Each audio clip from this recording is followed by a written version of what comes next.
अभी हम लोग टॉपिक पढ़ेंगे different type of AC circuit. First circuit, AC voltage to a resistor.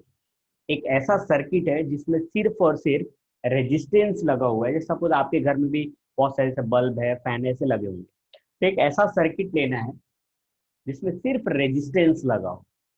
एक ऐसा सर्किट लिया जिसमें सिर्फ रेजिस्टेंस है।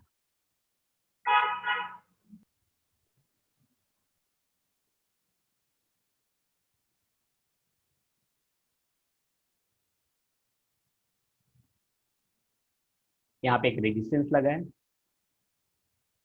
यहाँ पे एसी, एसी को ऐसे रिप्रेजेंट करते हैं। अब अगर यहाँ पे हम लोग बात करें, अगर सपोज यहाँ पे ईएमएफ है, E is equal to E not sine omega T, EMF E is equal to E not sine omega T. हम लोग को पता है E is equal to I into R, Ohm's law, resistance R, I R is equal to E I R is equal to E का value यहां से हम लोग पुट कर लेते हैं, E not sine omega T, I is equal to E naught divided by R sine omega T. in E naught by R, E naught by R is I naught sin omega T. ये अपना current का equation बन गया और ये अपना EMF का equation बन गया। अगर दोनों को हम लोग ग्राफ से देखना चाहे, यहाँ पे थोड़ा बात समझना बेटा, ठीक है। ग्राफ, मैं यहाँ पे ग्राफ ड्रॉ करता हूँ, इधर एक एक्सिस,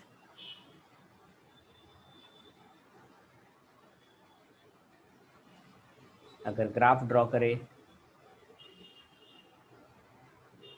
तो ये ऐसा ग्राफ, साइन का ग्राफ ऐसा ही होगा, ये होगा 0, ये पाई, ये 2 पाई। ये ग्राफ को मैं लिख लिया E is equal to E not sine omega T, EMF का ग्राफ। अगर करंट का ग्राफ देखें तो करंट को ग्राफ को मैं ऐसे दिखा देता हूं,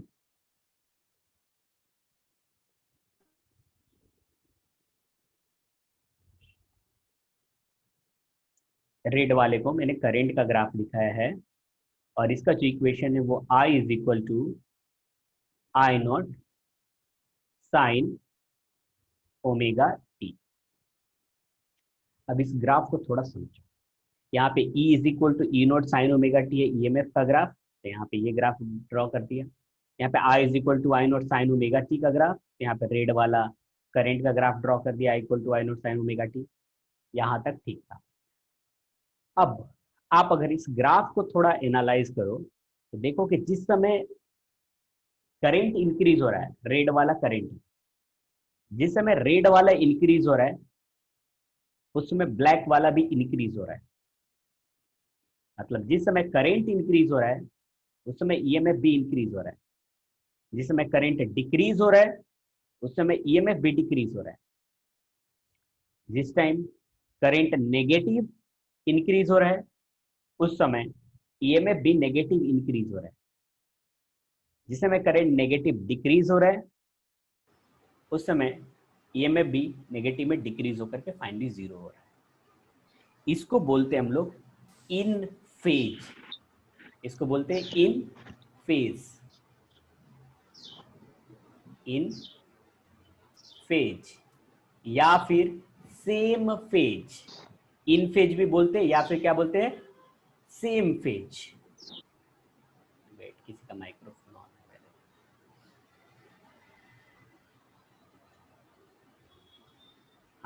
तो अगर सपोज करंट इंक्रीज हो रहा है, ईएमएफ भी इंक्रीज हो रहा है, करंट डिक्रीज हो रहा है, ईएमएफ भी डिक्रीज हो रहा है, इसी को बोलते हैं हम लोग इन फेज या सेम फेज। तो हम लोग यहाँ पे बोलेंगे कि EMF and current are in same phase, और ईएमएफ और करंट आर इन फेज, मतलब सेम फेज में। अब इसको फेज से आया एक फेजर डायग्राम जिसको हम लोग वेक्टर में रिप्रेजेंट करते हैं। तो अगर फेजर डायग्राम ड्रॉ करें तो इधर एक्सिस ले लिया, इधर एक, इधर एक, इधर। अगर वेक्टर में ड्रॉ करना है तो इधर सपोज मैंने वेक्टर में दिखाया करंट को, ये ईएमएफ को दिखा रहा हूं, ब्लैक वाला ईएमएफ रिप्रेजेंट किया, ऐसे वेक्टर में दिखा रहे ईएमएफ को। ये जो है ये हो गया ईएमएफ, और रेड वाले से मैं करंट को दिखा रहा हूं, ये करंट। ये ग्राफ ये बता रहा है कि ईएमएफ और करंट के बीच का एंगल 0 एंगल है, क्योंकि दोनों सेम फेज में है। जब करंट इंक्रीज हो रहा है तो ईएमएफ भी इंक्रीज हो रहा है, करंट डिक्रीज हो रहा है तो ईएमएफ भी डिक्रीज हो रहा है। इसी को हम लोग बोलते हैं इन फेज या सेम फेज। और ये जो मैंने यहाँ पे ड्रॉ किया है ये है फेजर डायग्राम। क्या है ये? Phasor diagram. सर इसको क्यों ड्रॉ करते हैं? क्योंकि इससे थोड़ा एसी को समझने में इजी होता है, और बाद में हम लोग जब समझेंगे ना तो ये फेजर डायग्राम से समझना इजी होता है एसी को, इसलिए हम लोगों ने इसको फेजर में वेक्टर में रिप्रेजेंट किया। एक्चुअली कोई करंट और ईएमएफ वेक्टर नहीं होता, वो स्केलर होता है, लेकिन हम लोगों ने बनाया है ताकि हम लोग को समझने में इजी हो। वो बाद में मैं समझाऊंगा तो आपको समझ में आएगा कि फेजर कितना अच्छा चीज है और कितने अच्छे से समझ में आता है। तो अभी जस्ट ऐसा समझो कि ये यहाँ पे ग्राफ था, साइन का ग्राफ, और उसको हमने फेजर में कन्वर्ट कर दिया। मींस ये इधर हो गया ईएमएफ और करंट भी इधर ही जा रहा है। इसका मतलब ये बता रहा है कि ईएमएफ एंड करंट के बीच का एंगल 0 है, दोनों का कोई भी फेज डिफरेंस नहीं है। थोड़ा और देखो, इसको बोलते हैं बेटा फेज, थोड़ा ऑसिलेशन में पढ़ा होगा तो याद होगा, तो इसको बोलते हैं फेज और इसको बोलते हैं फेज। दोनों का डिफरेंस लो, omega t minus omega t is equal to 0। तो फेज डिफरेंस 0 आ रहा है ना, फेज डिफरेंस 0। तो ईएमएफ और करंट में कोई फेज डिफरेंस नहीं है, कोई फेज डिफरेंस नहीं है, इसका मतलब दोनों के बीच का एंगल 0 है। इसका मतलब ये है। अगर हम लोग रियल लाइफ से देखें कि सर कुछ ऐसा एप्लीकेशन बताओ जो रियल लाइफ में समझ में आए कि ऐसा कहाँ पे होता है, क्योंकि जैसे देखो सिंपल सा मैं एग्जांपल समझाने का ट्राई करूँ। जैसे स्विच बोर्ड होगा आपके घर में, जस्ट इमेजिन कि स्विच बोर्ड है, और स्विच बोर्ड के आपके घर में एक बल्ब लगा होगा। तो बल्ब जो है सो वो रेजिस्टेंस है, जैसे ही आपने स्विच ऑन किया बल्ब जल जाते हैं। मतलब जैसे ही आपने ईएमएफ दिया वैसे ही बल्ब जल गया। मतलब जिस टाइम आपने ईएमएफ दिया उसी टाइम बल्ब जल गया। ऐसा नहीं कि पहले ईएमएफ दिया और थोड़े टाइम के बाद बल्ब जला, ऐसा तो नहीं होता। जिस समय ईएमएफ दिया उसी समय बल्ब जल गया। तो ये है कि दोनों सेम फेज में, जिस समय ईएमएफ उसी समय करंट मिला। तो ये हो गया आपका AC voltage apply to resistor. फिर से एक बार जो बच्चे लेट ज्वाइन किए उनके लिए मैं समझा दूं। यहाँ पे एक सर्किट लिया है, सर्किट में ये रेजिस्टेंस है और ये एसी सोर्स है जिसको ऐसे रिप्रेजेंट करते हैं हम लोग। और यहाँ पे E equal to E note sine omega T EMF दिया है।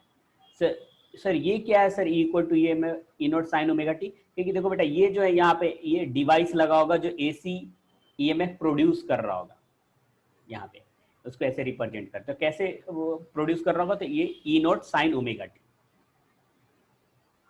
अब E is equal to I R is equal to E, I R is equal to E को लिखे E note sine omega T, I is equal to E naught by R sine omega T, I is equal to E naught by R I naught sine omega T.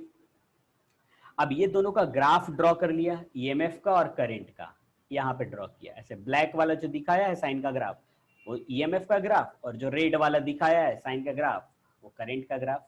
अब इसी को phasor diagram में लिखा तो इधर ई हो गया और इधर आई हो गया। तो ये हो गया आपका प्योरली, इसको बोलते प्योरली रेजिस्टर, मतलब इसमें सिर्फ रेजिस्टेंस लगा है। अब आते इंडक्टर। अच्छा एक क्वेश्चन है यहाँ पे, क्वेश्चन कर लेते हैं, ठीक है। थोड़ा मैं जूम कर लेता हूँ, एग्जाम्पल है, इसी पे बेस्ड एग्जाम्पल है, उसको कर। And alternating voltage E is equal to, E का वैल्यू दिया है 140 sign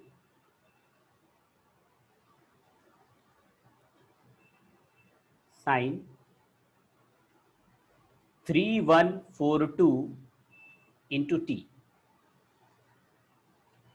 is connected across pure resistor of resistance 50 ohm। तो R का वैल्यू दिया है 50 ohm।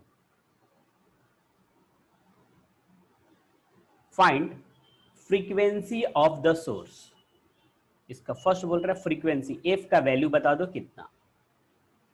तो अपने पास जो इक्वेशन है स्टैंडर्ड इक्वेशन वो है E equal to E not sine omega t. तो यहाँ पे जो ये ओमेगा टी है, यहाँ पे ये वाला वैल्यू है ओमेगा टी का।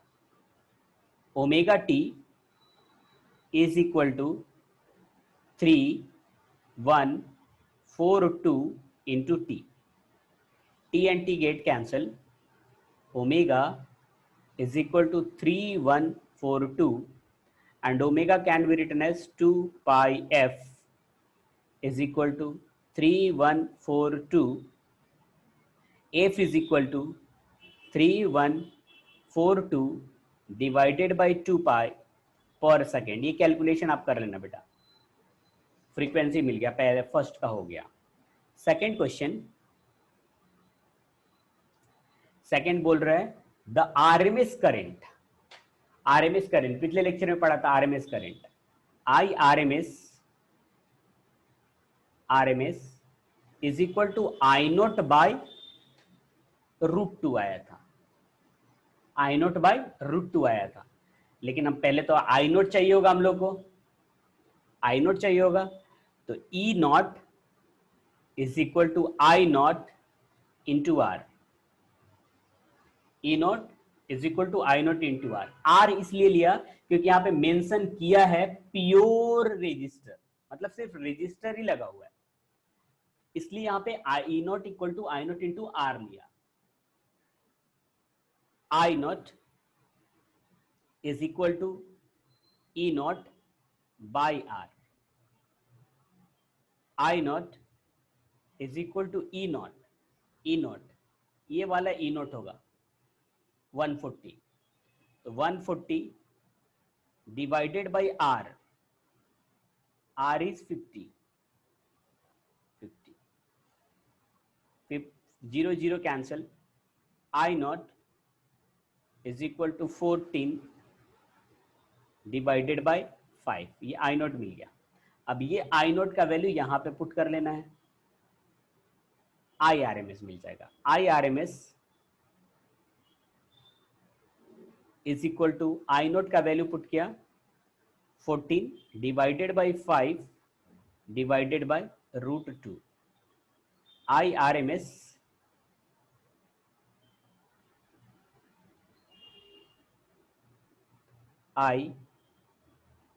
S is equal to 14 divided by 5 √2।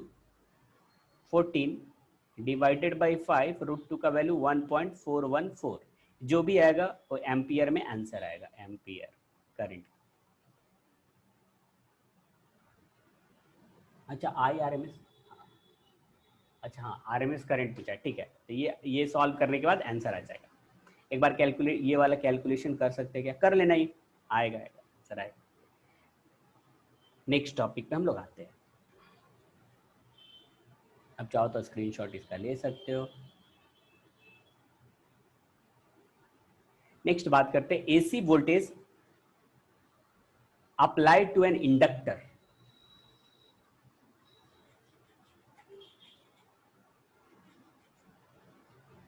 अब एक ऐसा सर्किट है जिसमें सिर्फ और सिर्फ इंडक्टर है, यहाँ पे ये इंडक्टर है, एक मैं ड्रॉ कर लेता हूँ पहले, एक ऐसा सर्किट जिसमें सिर्फ इंडक्टर,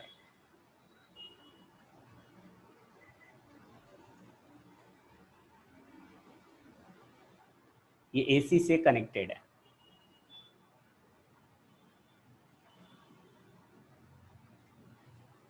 अब एसी का वैल्यू ले लेते हैं हम लोग, I is equal to I not sine omega t. एक कोई सोर्स लगा है, एसी सोर्स, जो करंट दे रहा है, I is equal to I not sine omega t. आप ये भी ले सकते हो, E is equal to E not sine omega T.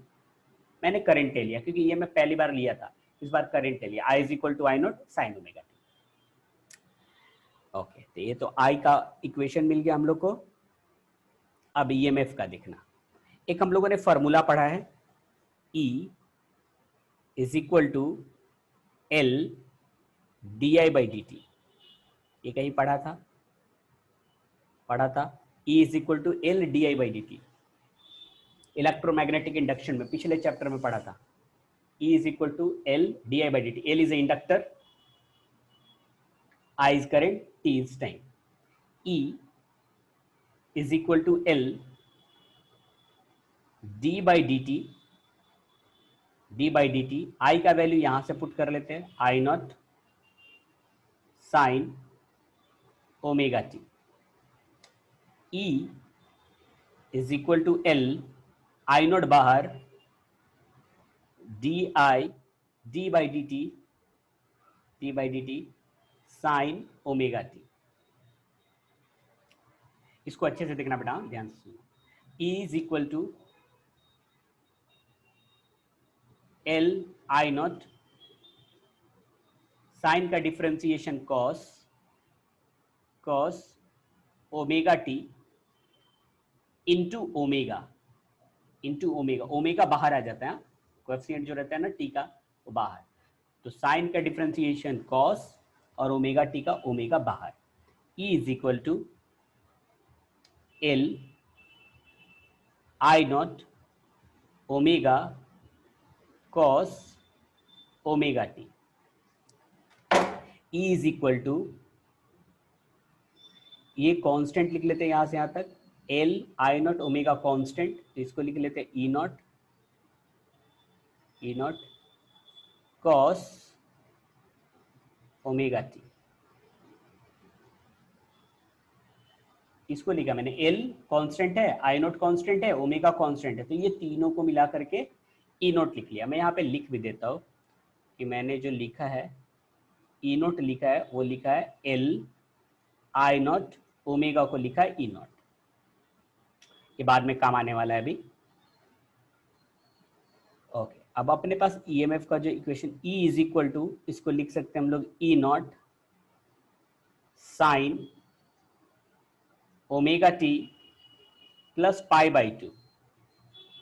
Yes और no? Cos omega T can be written as sine omega T plus pi by two, या pi by two plus omega T. ये E not का। अभी सुनना ध्यान से, ये अपने पास करंट का इक्वेशन मिला है और ये अपने पास ईएमएफ का इक्वेशन मिला है। अब इसका ग्राफ ड्रॉ करते हैं हम लोग।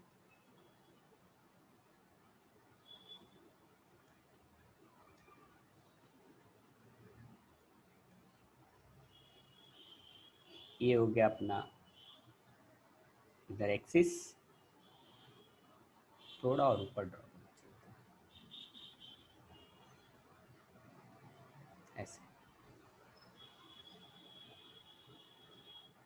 एक साइन का ग्राफ है, I equal to I not sine omega T, ये साइन का ग्राफ। तो साइन का ग्राफ ऐसा, जो पहले ड्रॉ किया था साइन का ग्राफ, वो साइन का ग्राफ बन गया।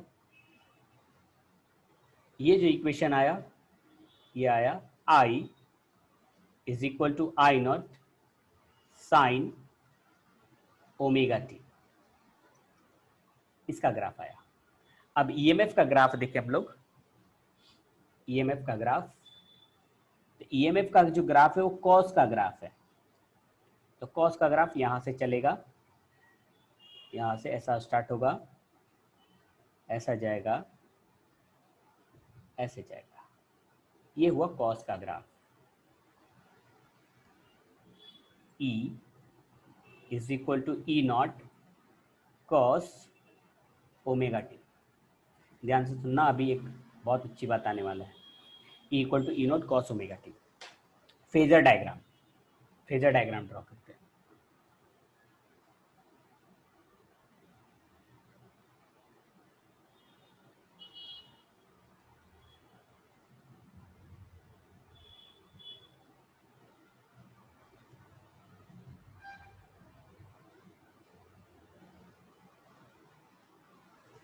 सुनना बेटा, अगर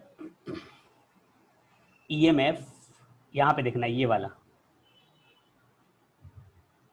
ईएमएफ और करंट को ध्यान से देखो, तो आपको देखने पर पता चलेगा कि ईएमएफ आगे लीड कर रहा है, आगे आगे चल रहा है, क्योंकि omega T plus pi by 2 है, और करंट पीछे चल रहा है। अगर वैसे नहीं पता चले तो टी का वैल्यू 0 पुट करके देखो। टी का वैल्यू अगर 0 पुट करो तो यहां पे आता है साइन पाई बाई 2 और यहां पे आता है 0। इसका मतलब कि जिस समय टाइम 0 है उस समय ईएमएफ कुछ वैल्यू है, बट करंट का कुछ भी वैल्यू अभी नहीं है जिस समय टाइम 0 है। देखो फिर से, अगर टी का वैल्यू 0 पुट करो तो साइन पाई बाई 2, और साइन पाई बाई 2 होता है 1, that is e is equal to E not.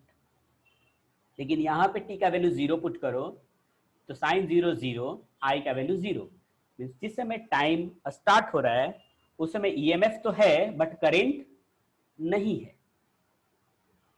जिस समय टाइम 0 है उस समय ईएमएफ तो है बट करंट नहीं है। इसका मतलब ईएमएफ आगे आगे चल रहा है, इसी को बोलते हैं कि लीड कर रहा है। अगर यहाँ पे इक्वेशन भी देखो तो ईएमएफ में आ रहा है omega T plus pi by 2 और करंट में आ रहा है ओमेगा टी। तो आगे आगे कौन चल रहा है, ईएमएफ चल रहा है या करंट चल रहा है?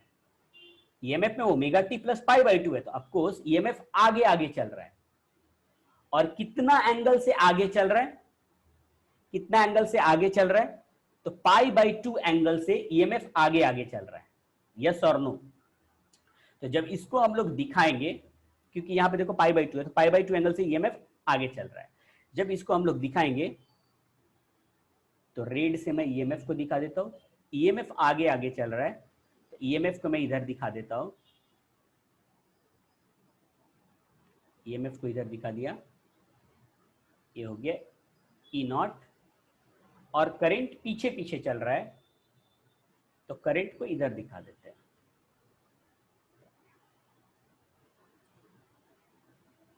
करंट अभी पीछे है, ये है करंट आई नॉट, और ये ईएमएफ। और ईएमएफ कितना आगे चल रहा है, कितना एंगल से आगे चल रहा है ईएमएफ? तो पाई बाई 2 एंगल से ईएमएफ आगे आगे चल रहा है। ईएमएफ पाई बाई 2 एंगल से आगे आगे चल रहा है। इसी को बोलते हैं कि इन प्योरली इंडक्टिव सर्किट, इन प्योरली इंडक्टिव मींस ऐसा सर्किट जिसमें सिर्फ इंडक्टर लगा है, उसमें ईएमएफ लीड करता है, आगे आगे चलता है, और करंट पीछे पीछे चलता है। तो कोई पूछे कि प्योरली इंडक्टिव सर्किट में, ऐसा सर्किट जिसमें सिर्फ इंडक्टर लगा है, तो उसमें लीड कौन करेगा, ईएमएफ करेगा या करंट करेगा? तो ईएमएफ लीड करेगा। ये बात आपको लिख लो, याद कर लो, क्योंकि ये क्वेश्चन पूछते हैं कि प्योरली इंडक्टिव सर्किट में लीड कौन करेगा, ईएमएफ लीड करेगा, और कितना एंगल से लीड करेगा? तो पाई बाई 2 एंगल से लीड करेगा प्योरली इंडक्टिव सर्किट में।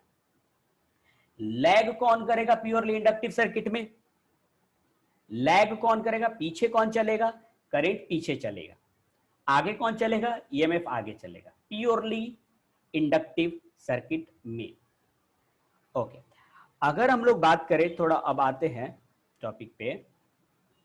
इतना तो समझ में आया होगा। ऐसे ये बता रहा है यहाँ पे, जो ये फेजर डायग्राम है, इसको फेजर डायग्राम बोलते हैं कि करंट पीछे चल रहा है, ईएमएफ आगे चल रहा है पाई बाई 2 से। अब जो एक फॉर्मूला हम लोगों ने इधर लिखा था, ये वाला, ये देखना, ये यहीं पे है ना, ये फॉर्मूला याद रखना है। देखो ये वाला देखना बेटा, ई नॉट ई नॉट थोड़ा और मैं E naught is equal to L I naught omega. E naught is equal to I naught L omega. E naught is equal to I naught, इसको लिख लेते X L. X L, L omega को लिखा है X L. X L is equal to L omega. L है inductance, omega angular velocity, ठीक है, X L का ये फॉर्मूला। और ये जो ओम्स लॉ है, E is equal to I are, ऐसा होता है ना आई आर, वैसा फॉर्मूला बन गया है। E naught is equal to I naught into X L. But ये आर तो है नहीं, रेजिस्टेंस तो है नहीं, क्योंकि रेजिस्टेंस आर तो पहले हम लोगों ने डिनोट कर चुके हैं रेजिस्टेंस के लिए, तो इसका कुछ नाम देना पड़ेगा। तो इसका नाम हम लोग देते हैं inductive, inductive reactance, reactance, inductive reactance. तो ये फॉर्मूला याद रखना है आपको, XL is equal to L omega inductive reactance. तो इसमें ये फॉर्मूला तो आपको याद ही रहना चाहिए, ये वाला formula XL is equal to L omega.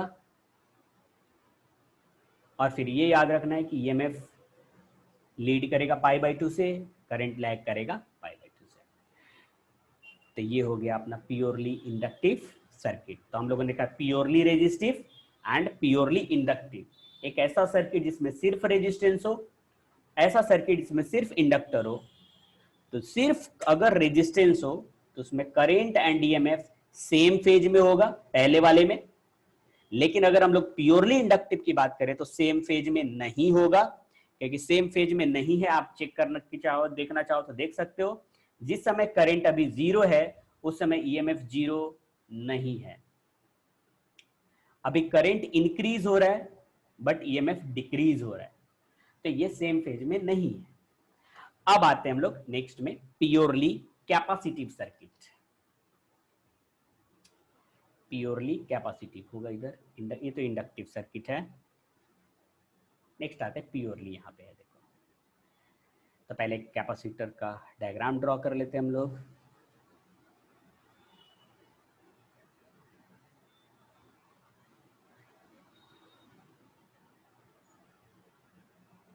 ये एसी सोर्स, ये कैपेसिटेंस। यहां पे लिख लेते E is equal to E not sine omega t. वापस से अब हम लोग आते हैं, ये तो ईएमएफ मिल गया। अब करंट कैलकुलेट करके हम लोग देखते हैं। तो हम लोगों ने फॉर्मूला पढ़ा है C is equal to Q by V।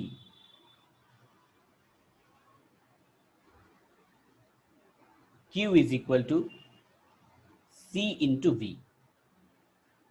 and Q can be written as I dt. I dt is equal to C into E. V को मैंने E लिखा है, EMF। V को मैंने EMF लिखा है, और Q को I dt। I dt ऐसा होता है ना, I is equal to dq by dt, dq by dt। तो dq is equal to I dt, वहां से फॉर्मूला मैंने लिखा है। तो Q को I dt लिखा है, आप चाहो तो इसको dq लिख सकते हो, इसको dq dv लिख लो, इसको d लिख लो, dv लिख लो, चलेगा। ये तो नहीं, जस्ट ऐसी फॉर्मूला मैंने बताया कि कैसे आया है। C is equal to dq by dv and dq is equal to c dv, I dt is equal to c dv।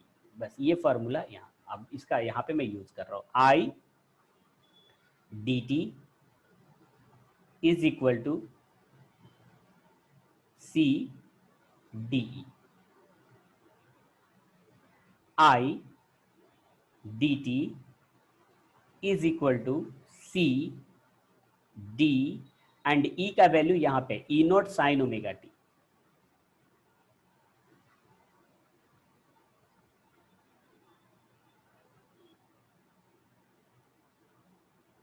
ऐसा लगा जैसे अर्थक्वेक का झटका है, साइन ओमेगा टी, राइट, शायद साइन ओमेगा टी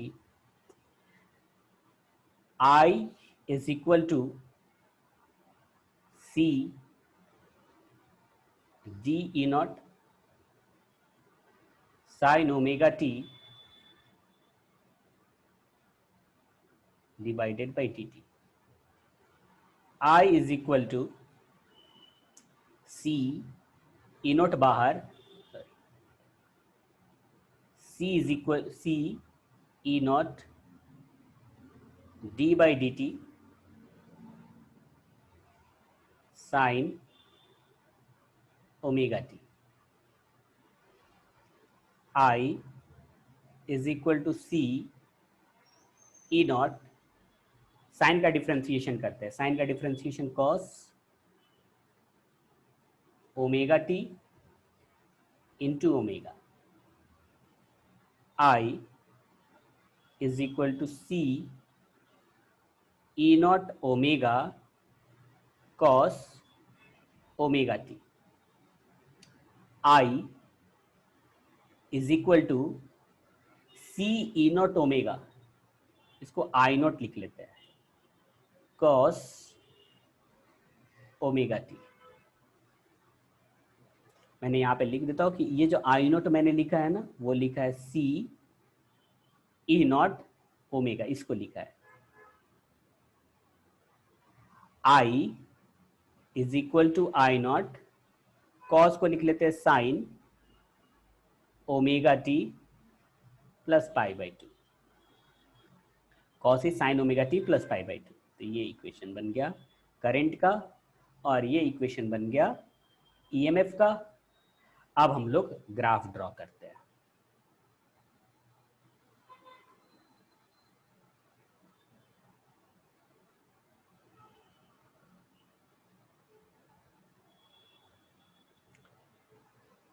ईएमएफ का ग्राफ, ईएमएफ का graph sign का ग्राफ है, तो ये हो गया साइन का ग्राफ. ये जो ग्राफ है वह E is equal to E naught sine omega T का. करेंट का ग्राफ कॉस का ग्राफ है, कॉस का ग्राफ, कॉस का ग्राफ ऐसा आएगा, ऐसा आएगा, ऐसे जाएगा. ये जो ग्राफ हो गया वो हो गया I is equal to I naught cos omega T का. ग्राफ बन गया. अब फेजर डायग्राम, फेजर डायग्राम अब आप देख करके बता सकते हो. थोड़ा मैं पूछ लेता हूँ, अच्छा डिस्कनेक्ट हुआ क्या? नहीं नहीं डिस्कनेक्ट हुआ है. आप बता दो इसमें कौन लीड करेगा, करेंट या ईएमएफ? लीड कौन करेगा, आगे आगे कौन चल रहा होगा? दो इक्वेशन दिया है, एक ईएमएफ का है और एक करंट का है. यहाँ पे लीड कौन कर रहा है, कौन लीड कर रहा है, करंट या ईएमएफ? रिप्लाई करो. आपको क्या लगता है कौन लीड कर रहा है, करंट लीड कर रहा है या ईएमएफ लीड कर रहा है? शाम भी बोल रही ईएमएफ. करंट विल लीड ना.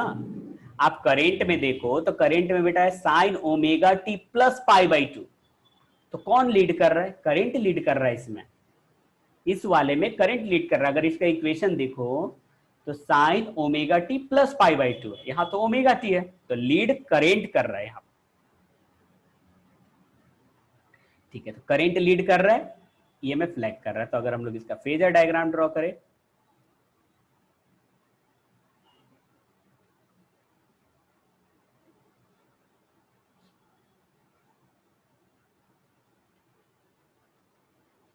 फेजर डायग्राम ड्रॉ करें, इधर मैं अगर ईएमएफ, सॉरी इधर मैं ईएमएफ दिखा दूं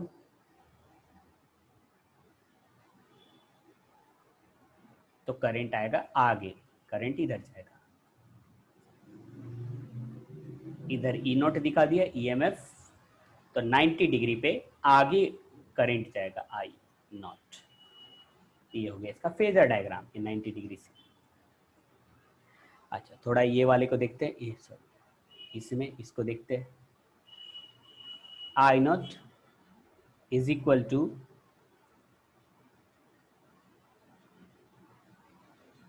I naught is equal to C E naught omega E naught is equal to I naught into 1/ω/c। देखो बेटा I naught equal to C, E naught omega था तो सी ओमेगा को नीचे ले गए, सी ओमेगा का नीचे ले गए, तो E naught is equal to I naught 1/ω/c। इसको ऐसे लिख लेते हैं, E naught is equal to I naught into X C. जो एक्सी का नाम, एक्सी जो यहाँ पे है उसको वो है 1/ω/c, इसको याद रखना है 1/ω/c। और ये एक्सी का नाम देते हैं कैपेसिटिव रिएक्टेंस, कैपेसिटिव रिएक्टेंस। ठीक है, बाकी नेक्स्ट लेक्चर में कंटिन्यू करेंगे। किसी का डाउट है शायद?